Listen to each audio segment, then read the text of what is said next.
অর্ঘনাথ। আর আমার প্রজেক্টের বিষয় হচ্ছে bioplastic alternative solution to polybag বা পলিথিন। আমাদের যে কন্টিনিউয়াসলি যে পলিব্যাগ বা পলিথিন প্লাস্টিক ইউজ করি সেটা নানানভাবে আমাদের পরিবেশ, মাটি, পানি নানান দিকে নানান ধরনের সমস্যা সৃষ্টি করে। একটা গবেষণার মাধ্যম থেকে জানা যায় যে প্রতি মানুষ অ্যানুয়াল মানে প্রতি বছরে প্রায় 2 মিলিয়ন মাইক্রোপ্লাস্টিক, যেটা তাদের লাঞ্চ, স্কিন ক্যান্সার ও আই ক্যান্সারের কারণ হয়ে যায়। আমরা সেই পলিথিনের মানে একটা অল্টারনেটিভ বাজারে নিয়ে আসার জন্য বায়োপ্লাস্টিক তৈরি করেছি। বায়োপ্লাস্টিকের যে গঠন প্রণালী সেটা আমরা কনস্টার্চ বা জিলেটিন বা আগার থেকে তৈরি করতে পারি। একটা পলিথিনের দাম বাজারে প্রায় 1 থেকে 2 টাকা পড়ে, বাট আমরা যখন এই জিলেটিন বা স্টার্চটা করবো সেটা 2 থেকে 3 টাকার মধ্যে আমরা নিয়ে আসতে পারবো, যেটা পরিবেশের সাথে সহজে মিশে যাবে।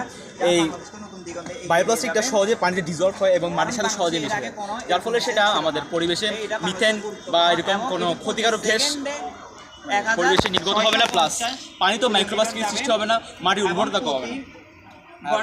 আমরা নানান এই বায়োপ্লাস্টিক সম্পর্কে বিভিন্ন গ্রামীণ অঞ্চলে বা কাস্টমারদের কাছে একটা ক্যাম্পেইনের ব্যবস্থা করতে পারি, যার মাধ্যমে আমরা এই প্লাস্টিকের সুবিধা অসুবিধাগুলো তুলে ধরবো এবং তারা একটা সাস্টেনেবল ডেভেলপমেন্ট গোলের যে মানে সাপোর্ট সেই দিক দিয়ে আমরা। আর তোমার এই আইডিয়াতে তোমরা বায়োপ্লাস্টিক তৈরি করবে, বায়োপ্লাস্টিক দিয়ে উৎপন্ন হবে কিভাবে? বায়োপ্লাস্টিকটা কর্নস্টার্চ, জেলাটিন এবং আগার আগার পাউডার থেকে বানানো হবে। তিনটাই ন্যাচারাল রিসোর্স। কর্নস্টার্চটা ভুট্টা অথবা গম থেকে পাওয়া যাবে, আলুর স্টার্চ ব্যবহার করা যেতে পারে। জেলাটিন হচ্ছে বিভিন্ন প্রাণী, বিশেষ করে শুকরের যে হাড় থাকে সেখানে একটা কোলাজেন নামক রাসায়নিক পদার্থ পাওয়া যায়, ওটা থেকে জেলাটিন তৈরি করা হয়। এরপর আগার আগার পাওয়া যায় সামুদ্রিক শৈবাল বা সিভিড থেকে, ওখান থেকে আগার পাউডারটি সংগ্রহ করে। তিনটাই ন্যাচারাল রিসোর্স, এই তিনটার মাধ্যমেই এই বায়োপ্লাস্টিকগুলো তৈরি হয়। এই প্লাস্টিকটা প্রায় সাধারণ প্লাস্টিকের মতো 2 থেকে 3 কেজি ওজন ইজিলি নিতে পারবে। আর যেহেতু এটা বায়োপ্লাস্টিক, সেটা ইজিলি 1 সপ্তাহের মধ্যে মাটির সাথে ওদের পানির সাথে মিশে যাবে, মানে সহজেই পচে যাবে, মানে পরিবেশ বান্ধব প্লাস্টিক। আর আমাদের এই মানে প্রজেক্টটা সাস্টেনেবল 13, 14 এবং 7কে সাপোর্ট করে। আচ্ছা, তাই তোমাদের নাম বলো আর স্কুলের নাম বলো।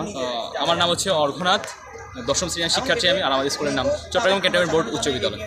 আমার নাম মোহাম্মদ সাজিদুল হোসেন, আমি 10ম শ্রেণীর শিক্ষার্থী, চট্টগ্রাম ক্যান্টনমেন্ট বোর্ড উচ্চ বিদ্যালয়। ওকে, ধন্যবাদ তোমাদের। আসলে তোমাদের আইডিয়াটা দুর্দান্ত। প্রিয় ভিউয়ার্স, ওদের এই আইডিয়াটা যদি বাস্তবে রূপদান করা যায়, বাস্তবায়ন করা যায়, তাহলে পলিথিন বা প্লাস্টিক বর্জ্য যে ক্ষতিকর, শত শত বছরেও মাটিতে পচে না, কিন্তু ওদের এই বায়োপ্লাস্টিকটা যদি বাস্তবায়ন করা যায় তাহলে এটা সহজেই মাত্র 1 সপ্তাহের মধ্যেই মাটিতে পচবে।